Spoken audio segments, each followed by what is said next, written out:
श्रद्धालु भाई, नमन हमारा अरहंतों को, सिद्धों को, आचार्यों को, आगम पुरुष उपाध्यायों को, और लोक के सब संतों को, और लोक के सब संतों को नमस्कार।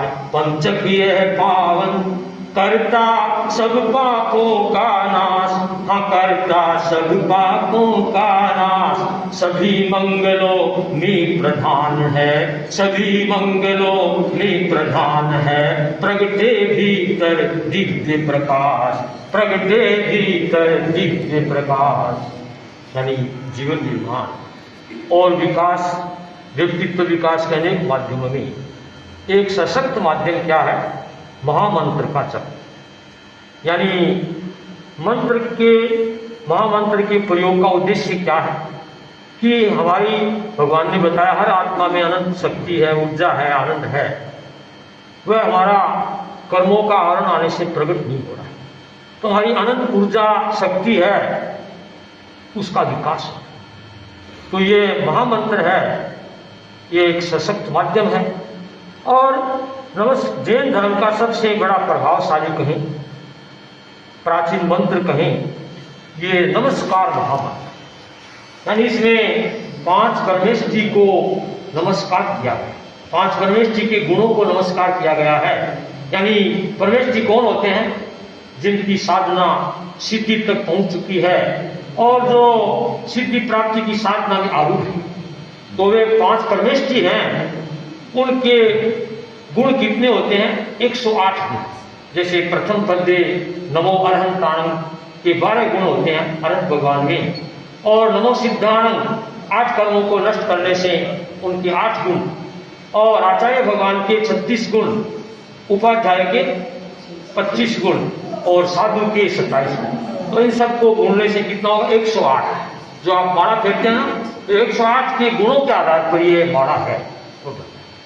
तो इसलिए कहा है, जिन शासन में देख लो गुण लारे पूजा, निगुणाने पूजा टीका मार्ग है। तो गुणों की है विशेषता होती है, जिनमें उनकी ही पूजा होती है, वही वास्तव में महान बनते हैं। तो इस जब अनुष्ठान को साधक श्रद्धा से करता है, तो उसे अनेक नकारात्मक शक्ति है, नकारात्मक ऊर्जा है, वह समाप्त होती है। और साथ साथ ये यानी अनुष्ठान है हमारी आत्मशक्ति, रिद्धि, समृद्धि प्रदायक बन सकता है।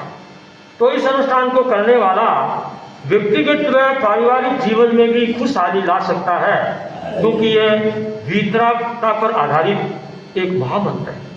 और साथ साथ में इस महामंत्र को जिन शासन का सार कहा गया, यानी संसार की समस्त जो शाब्दिक राशि है, ज्ञान राशि है, वह 14 पूर्वों में आ जाती। तो 14 पूर्वों से इस महामंत्र का समुद्धार हुआ। तो इतना बड़ा इसका महत्व है। और साथ साथ में यानी महामंत्र है वह सबके लिए कल्याणकारी है। यानी कोई भी इसके सामर्थ्य का उपयोग करे विधि पूर्वक श्रद्धा से, तो जरूर है वह लाभान्वित होता है। जैसे दूध होता है, उससे कोई भी व्यक्ति मक्खन है प्राप्त कर सकता है, और मूल बात है विधि का ज्ञान। तो वैसे ही विधि पूर्वक और श्रद्धा पूर्वक है जहाँ महामंत्र का अनुष्ठान जब किया जाता है, तो वहाँ कर्मों की महानिद्रा के साथ साथ जो जैसा कि बताया है कि जीतो एक बड़ा महत्वपूर्ण संगठन है जैन समुदाय का। अभी हमने हुलासचंद जी से, प्रदीप जी से भी सारी समुचित जानकारी इस संगठन के बारे में प्राप्त हुई। तो वास्तव में यह साधुवाद का पात्र है कि जो ये विश्व कल्याण के लिए, विश्व शांति के लिए ऐसा महान उपक्रम है जो कर रहा है, इस में कितना अपना पुरुषार्थ कर रहा है। तो वास्तव में ये पुरुषार्थ जो करते हैं उसकी अच्छी निष्पत्ति है, जरूर प्राप्त होती है। तो वास्तव में यह महामंत्र है। इससे जैसे यानी महामंत्र मंत्रों का राजा है। यानी कोई भी व्यक्ति है, कोई किसी धर्म को माने, तो यह उसको विधिपूर्वक करके लाभान्वित हो सकता है। जैसे यह महामंत्र क्या है? अनादि मंत्र है, वर्तमान में भी है, अतीत में था, भविष्य में रहेगा। यानी यह त्रैकालिक मंत्र है और इसकी अनेक विशेषताएं, अनेक घटनाएं आती है।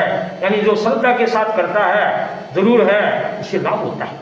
परम पूज्य आचार्य श्री महाप्रभु जी फरमाया करते थे, और 2 दिन पहले गुलाल जी ने हमारे को बताया कि बीकानेर में एक मुस्लिम भाई, वो जैनी संतों के संपर्क में आकर उसकी महामंत्र के प्रति श्रद्धा जगी, तो वह महामंत्र से ही जो कोई आता है उसका रोग का इलाज है वह करता है। मादलिया बनाना क्या, तो कोई जैनी व्यक्ति पहुंचता है, वो कहता है कि भाई तुम्हारे पास तो ऐसा महामंत्र है, तुम्हें कहीं भटकने की जरूरत नहीं, मूल बात है आदमी की श्रद्धा हो।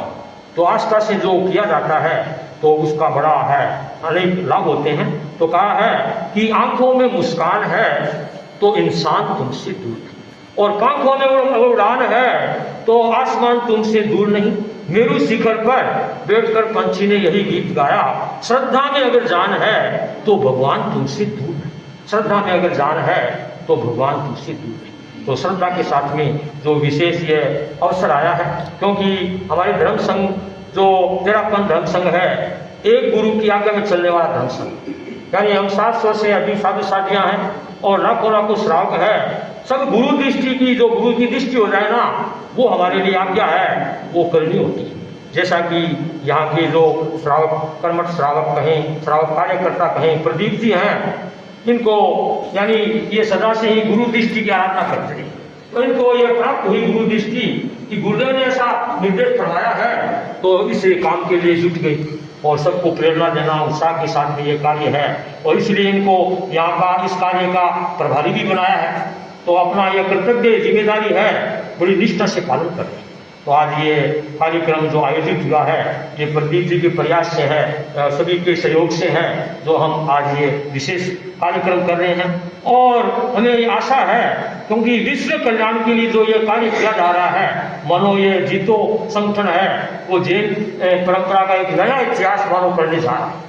तो ये यानी कितने लोग जुड़े हैं इससे, तो ये जो प्रसाद कर रहे हैं, जगह जगह जा रहे हैं, तो इसमें हमारा ये भाई शंकर है, ये भी निमित्त बना है। इसको भी ऐसा सौभाग्य मिला है, इस कार्य के लिए, कर्म निर्जरा के लिए, विशेष शांति कार्य के लिए इसको भी जुड़ने का इसमें मौका मिला है। तो यहाँ के छात्र के भी सभी भाई बहन हैं, बड़े उत्साह के साथ में जो 2 तारीख का समय आ रहा है, वो टाइम भी आपने सबको बता दिया प्रदीप जी ने, तो सभी को बड़े उत्साह के साथ, श्रद्धा के साथ में इस महामंत्र के यज्ञ में है अपना समय है नियोजित करके हमें अपनी कर्मों की निजरा होगी, और विश्व के कल्याण के लिए भी, सबके कल्याण के लिए भी है अच्छा होगा। एक बार कई वर्ष पहले परम पूज्य गुरुदेव श्री तुलसी ने अशांत